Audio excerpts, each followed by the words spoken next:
आज आपण बोलणार आहोत ॲसिडिटी किंवा आम्लपित्त या विषयावर.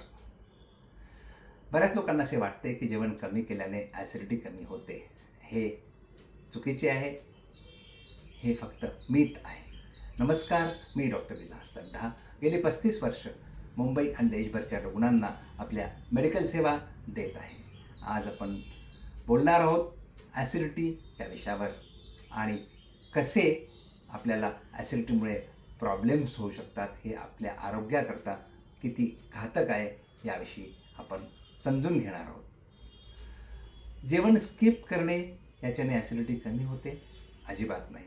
जेवण स्किप केल्याने ॲसिडिटी वाढू शकते, कारण अन्नपचन करण्याकरता जे पित्त आपल्या पोटामध्ये असते, ॲसिड सिक्रेशन असतात, ते आपली ॲसिडिटी वाढवू शकतात.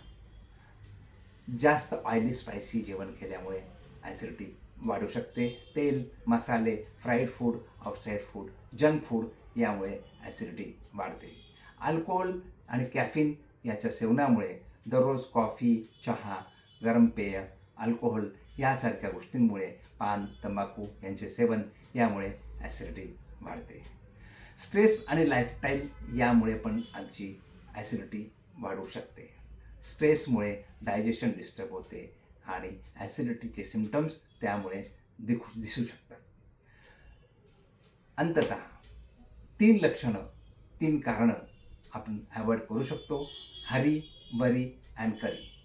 खूप जास्त घाई करणं, टेन्शन, स्ट्रेस लेवल असणं किंवा खूप जास्त धावपळ करणं यामुळे नक्कीच ॲसिडिटी वाढू शकते.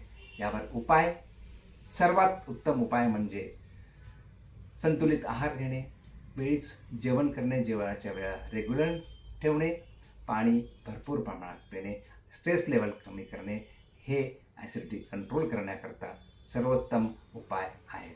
यावरून असे दिसते की आपण जर आपल्या जेवणाच्या वेळा रेग्युलर ठेवल्या, लाईफस्टाईल व्यवस्थित मेंटेन केली आणि स्ट्रेस लेवल कमी केली तर आपली ॲसिडिटी कंट्रोलमध्ये राहून आपले डायजेशन व्यवस्थित होऊ शकते.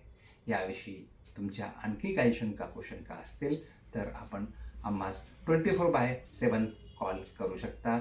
मी आपला medical guide doctor Vilas Taddha, founder smartupchar.com.